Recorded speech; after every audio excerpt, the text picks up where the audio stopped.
All right, News Talk, 770 AM, 92.5 FM, WVNN, News Time, 8:51 here on your Thursday morning. We're honored to have Congressman Robert Aderholt on the line with us. We appreciate him waiting. Good to talk to you again. Oh, no problem. Good to be with you and good to be on the show this morning. Well, congratulations on your re-election. No opposition, so you go back for 2 more years. Must be doing something right.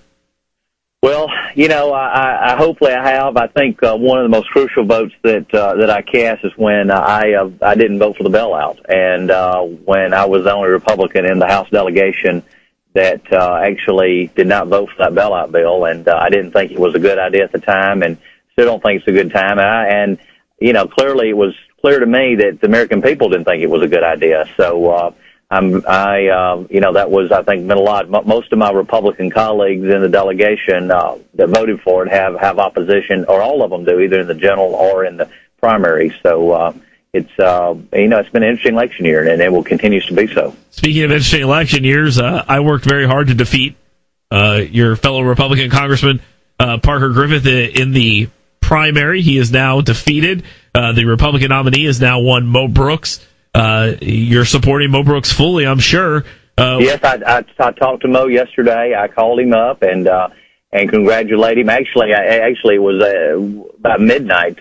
Tuesday night is when I talked to him, and he, of course, was still up, needless to say. And I called him, congratulated him, and told him I look forward to working, doing what I can to try to help him. And so we're going to be. Matter of fact, my brother-in-law is going to be his finance director, so we're already starting the process of things that my brother-in-law is helping put together that I can work together with them on and try to help Mo in the process. Well, that definitely strengthens the team around Mo, and I think it's obvious that Parker Griffith had very little chance of getting past, especially now that we've seen the election results. How important is it to hold this seat? We know about it here, but let's talk about Washington. How important? Well, it's vitally important because of this. Right now they're saying if the election were today, there are 30 or so seats that clearly will go Republican. But it will take 40 seats to change the majority, and so really we're talking about 10 seats that will really make a difference. Whether there's another Republican majority, or another Democrat majority, or Republican majority that's going to be in charge for the next 2 years anyway.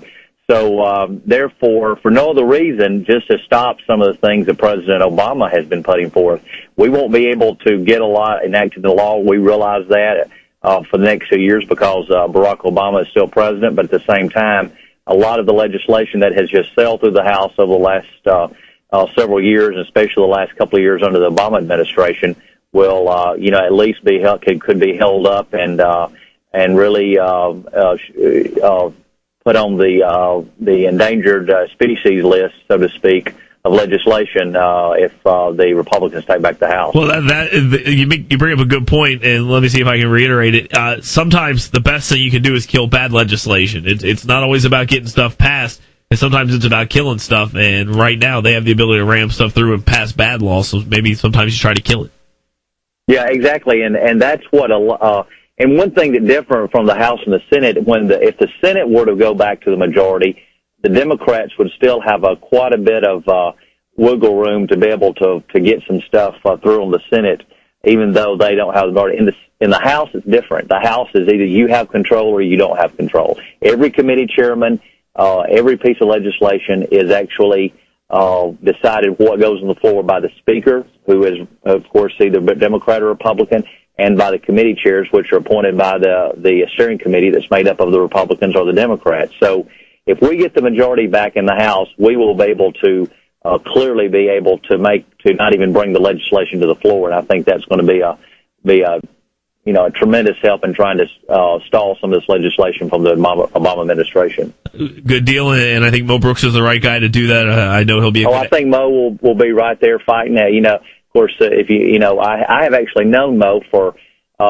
He reminded me when we talked on Tuesday night that he was elected, I think, in '92, the state legislature, and I had met him shortly after he was elected to the state legislature, even though we did not know each other well. And of course, have kept up over the years. But he's certainly somebody that I know will fight. Will fight for the issues, and he is someone that I think is. The voters in the 5th District spoke, and I think, that they want to send Mo, and I think he's an excellent choice to pick up the mantle. Well, there you go, and I believe that too, and I've been on board for a while, and it's good to see everyone coalescing, around Mo Brooks. Let's talk a little bit about americaspeakingout.com. What's the purpose of this website you guys have put together? Well, this is a sort of an unprecedented type of initiative that really is trying to engage the American people and trying to see what they're thinking out there. As you know, over the last several years, the Congress has not done a very good job of really trying to gauge what the opinion of the American people are. And they have done, in my opinion, exactly opposite of what the majority of Americans want. So through this America Speaks Out,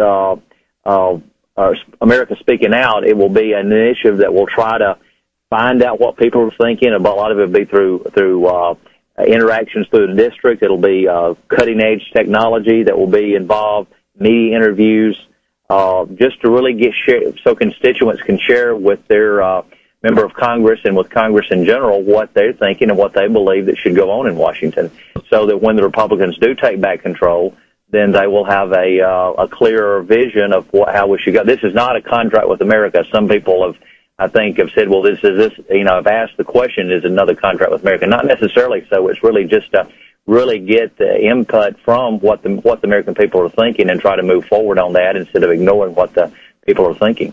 Well, there you go. Congressman Aderholt, thanks for checking in with us. That website, americaspeakingout.com. Go check it out. I'll put a link to it up on our website. You can go see it there as well. Congressman Aderholt, we look forward to talking to you in the future, and thank you very much for supporting Mo Brooks.